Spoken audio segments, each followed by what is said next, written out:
Hey guys, welcome back to Andy's Dinosaur Reviews, and today we are back with another brand new Haolonggood release, but this one is a little bit different from the usual figures we review from Haolonggood because we've got another 1/20th scale statue from Haolonggood. I love when they release these. I do have two. Unfortunately, I did miss one, which was the Dilophosaurus, and I don't know that I'm going to have a chance to get that one because it's just a little too pricey now as far as like being sold out, so you can only really buy it third party now.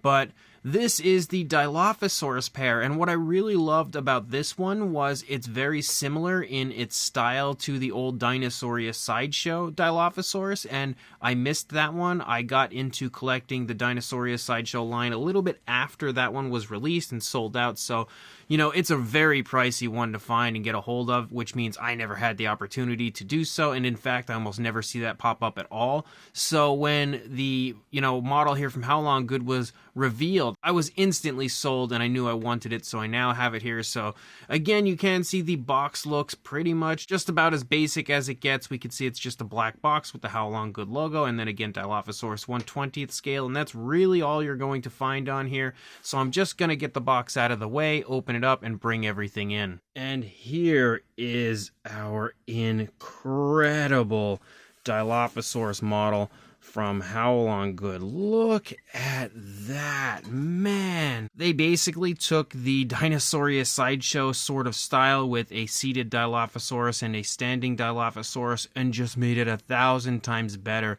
The sculpts on these look incredible. The paint jobs as well are some of the best that I have ever seen from Haolonggood. Now, they usually do go kind of all out when it comes to the paint jobs on their statues, and I absolutely love that fact, and you can definitely see that here on these Dilophosaurus. They are extraordinarily beautiful when it comes to the paintwork, and the base as well looks really good.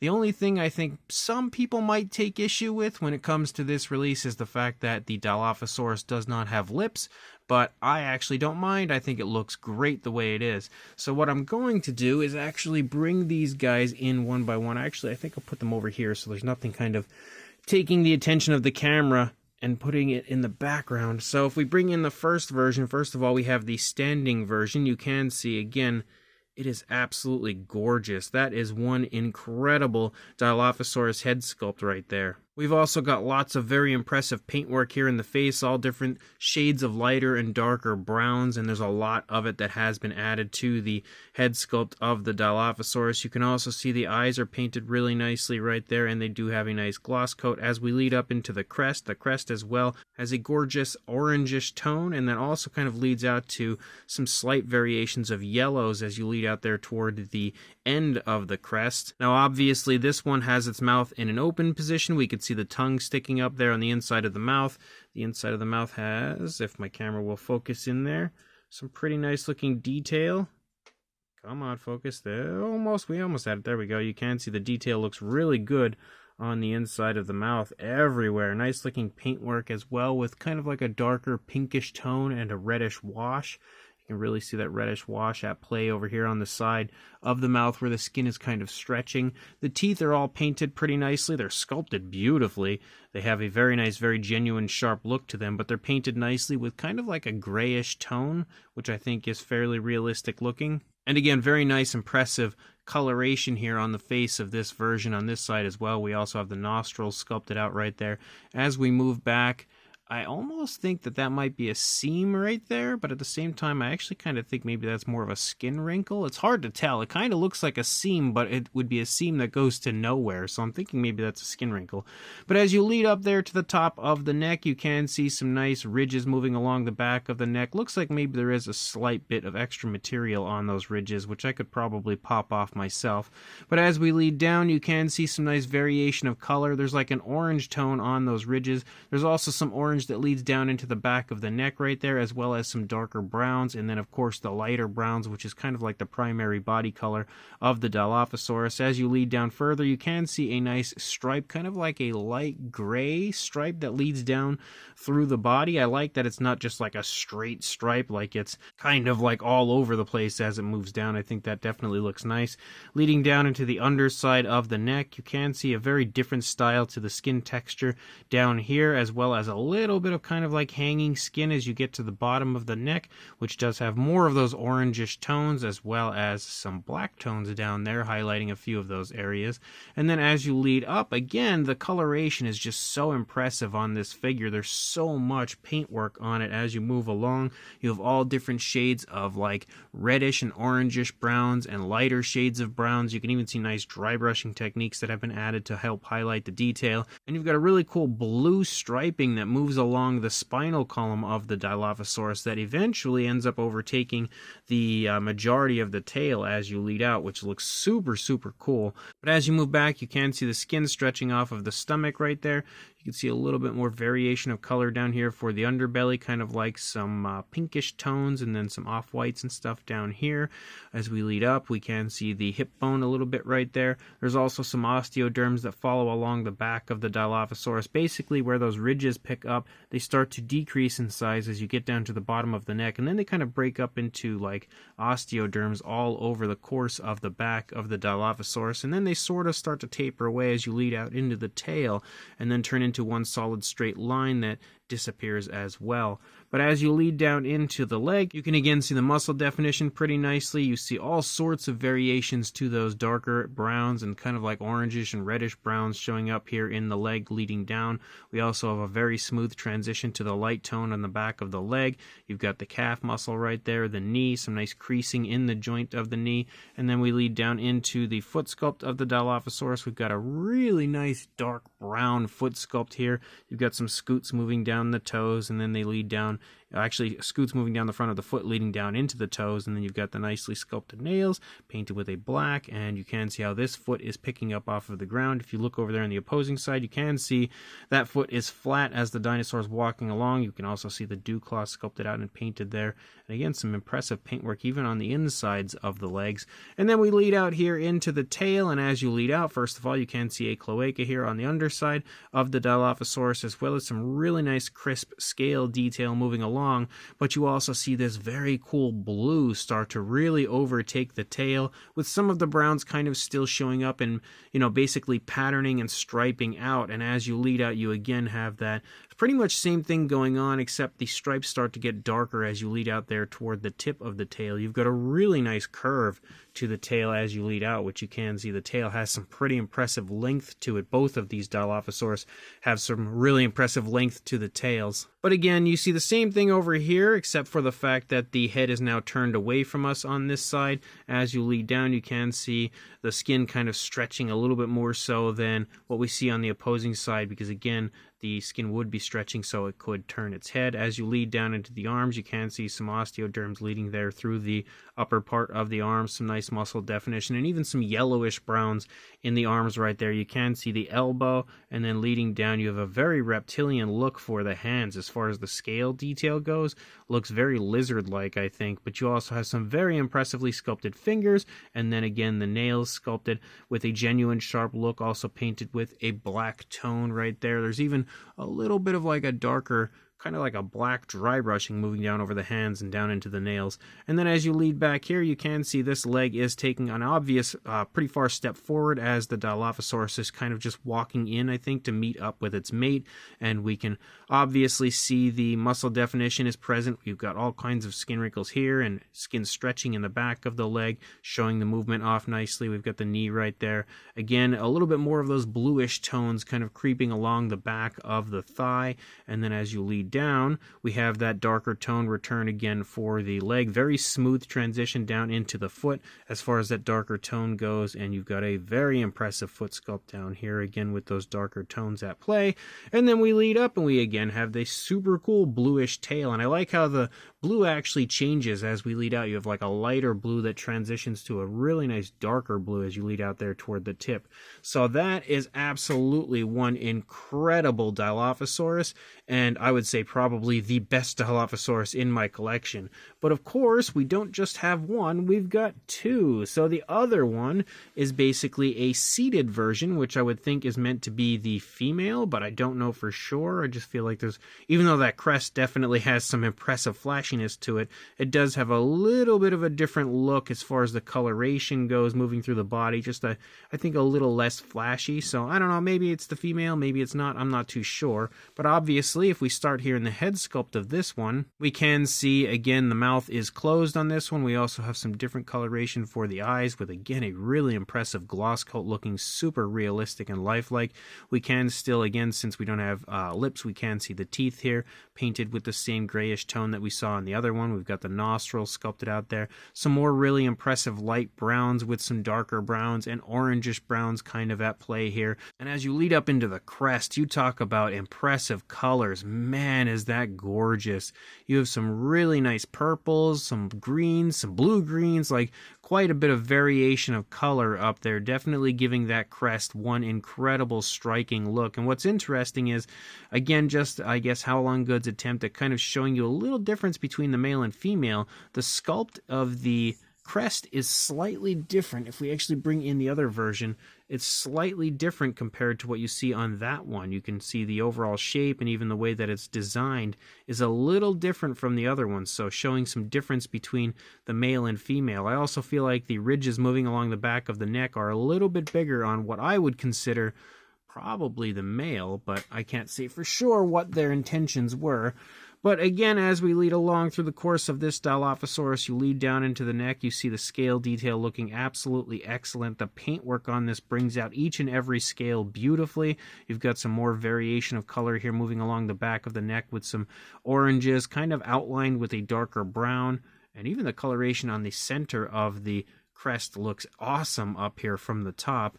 But as you lead down, obviously our Dilophosaurus is a little bit more at ease here. This one just seems to be kind of hanging out, taking a seat. We can see a little difference between the other one and this one as well, where we don't have that hanging skin in the throat like we saw in the other one. Some kind of like slight pinkish tones moving along the underside of the neck and throat, and almost like a, I'd say almost crocodilian sort of a look to the scales moving along the underside of this Dilophosaurus.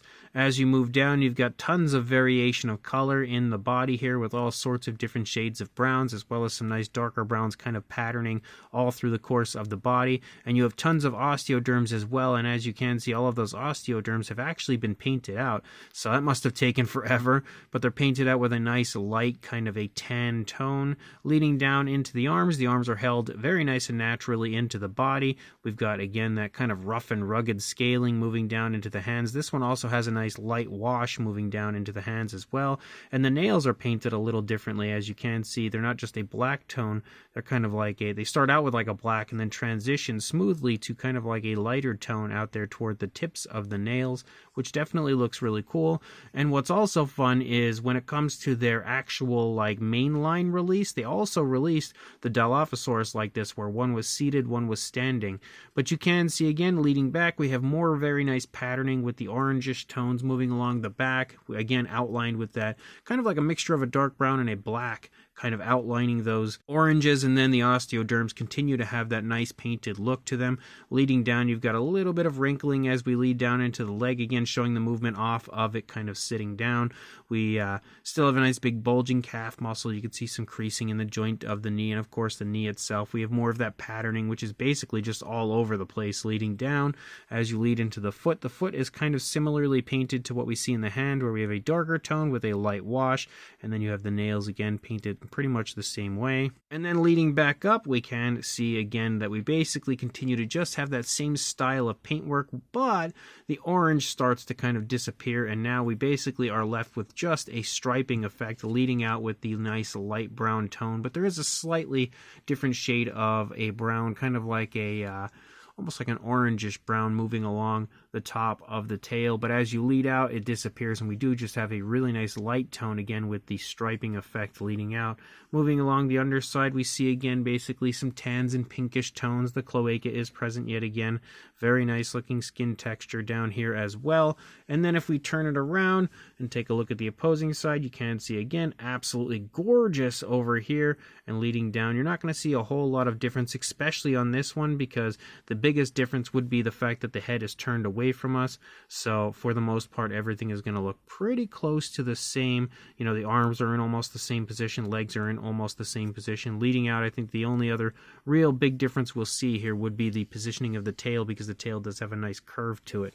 So again, another absolute masterpiece when it comes to the Dilophosaurus. And then we also have the base, and the base is basically just kind of like a forested sort of area, kind of seems like. We've got like some moss and stuff showing up here and there, some broken down trees that obviously have been here for quite some time. We as well have some rocky areas and then some dirt and stuff throughout. The texturing and sculpt is extremely impressive, very realistic, and I love the paintwork of this, as there is a lot of variation with different shades of browns as well as grays and stuff, kind of highlighting the rocky areas. We as well have some ferns showing up here and there. You can see some more ferns over here. They weren't perfectly applied, I will say that. Like, you can very obviously see where those ferns were implanted into the base, so something maybe they could work on in the future would be just kind of sealing up those seams and matching it a little bit nicer, but it still looks really good. Again, I think the ferns are a nice touch, and I honestly at first didn't even notice that, so that obviously shows you the overall beauty of the scene. Kind of takes your attention away from little things like that. But as you move through, again, you'll see from this side, it absolutely looks excellent from every vantage point. Just a beautiful base as a whole. We obviously have the footprint there for our Dilophosaurus. That would be the standing one with the peg hole. And then there are the footprints for the other one. So that basically tells you where you want to put them. And then if we move to the underside, you can see, again, this is a limited edition. And it is number 86 of only 199. So if you are intending on getting this, very clearly you need to jump on it, because with a limited edition number of only 200, this is not going to last long. So let's go ahead, get our Dilophosaurus back on the base, and then we'll get some measurements. So as far as a length on our Dilophosaurus, we're actually going to have to turn it. It's a pretty decently sized figure. You are looking at, I'd say, about 14 3/4 inches, maybe even closing on 15 inches, or around 37.5 centimeters. And that is for the standing version. I would think the other version, it's probably going to be pretty similar, because they look like they're basically the same size. For a height, now obviously this height would be from the ground up, because it is standing on the base, but I don't think there's any real way to get a good measurement on a height of this, because there's a peg, so it would be kind of like propped up anyway. So about 7 1/4 inches, or around 18.5 centimeters to the top of the tip of the tail for the standing Dilophosaurus as far as a height goes. For a size comparison, there is Mr. Papo T-Rex, the Attack Pack Dilophosaurus, Robert Muldoon, and the Collect A Human Being next to our Dilophosaurus pair, and you can see they are definitely impressive in size, like really quite large overall, and even bigger honestly than I was expecting, which is great, because I think it makes an even better display piece now, actually seeing what the size is on these. But obviously you can see, again, they are quite a bit larger than pretty much everything else we have here next to them. And then for a somewhat interesting comparison, we actually have the mainline version of the Dilophosaurus here standing in front of the statue version, which you can very obviously see they are definitely very different in size, with the statue version being massive in comparison.